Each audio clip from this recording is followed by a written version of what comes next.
So I guess it's been like 2 years since I touched this project. And in this very video where I made the wrench eyes, the first edition, I told everyone and I told myself and in the video that I would make a Pinlock version of this, or at least I said that I would be interested in maybe doing so. And 2 years later, I've got it. They're pinlocked inside my GT Air 2 helmet. So I guess this is the Wrench Eyes 2.0 Pinlock edition.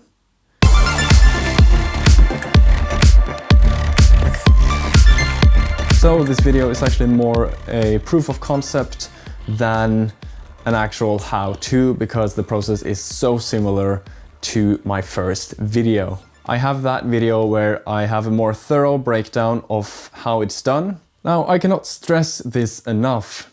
I am not planning on riding with this PCB board installed in my visor. This kind of LED visor will just be my, I guess, photo visor.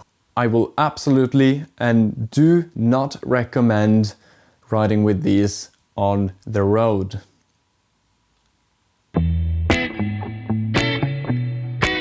Now, actually pinlocking this LED visor into the Pinlock, I guess, was a lot easier than I first anticipated. I thought I would have to do a lot of custom work to my visor because of the thickness of the LED board, but that was just because I had huge glue, gumps of glue really, to hold my soldering, questionable soldering, in place. So after I reworked my whole design with new wires, new soldering, and an additional power button, it was really just a matter of inserting it into the Pinlock visor, and it just fits snugly with friction. No gluing, I can take it out now if I want to, and I won't have any damage to my visor except for potential scratches that has occurred. So now you know that pinlocking this visor, or a Pinlock visor if you will, is actually possible. Oh my god. If you already do own one of these LED eyes, it's very easy to pinlock it. I would like to get some smaller batteries in here. As of right now, they are located where my Sena speakers are.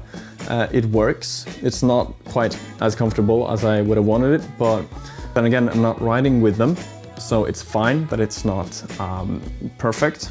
And as you can see, the actual light from the board here is actually leaking a little bit on the edge. Might be difficult to see on this picture, but I'm sure I'll insert another picture if you don't see it. It's leaking on the lower edge of the Pinlock on the inside of the visor, which could, I guess, kind of make a smile if you put some goodwill in it, but shouldn't really be there. Now, since I made this first video, I've seen so many great designs and variations of these LED eyes. I saw some guys using the flip down sun visor for actually having the LED eyes go up and down while you could use them. And I'd love to see what you do with it, basically, if you decide to do anything, or just feel inspired by it. So feel free to hit me up on Instagram. I'm at Mr.Drakenhoff, or just send me a comment over here and we'll get in touch somehow. I don't know. That is basically everything that I have to show you for today. Thank you guys so much for watching this video. And as always, I will catch you in the next video. Peace.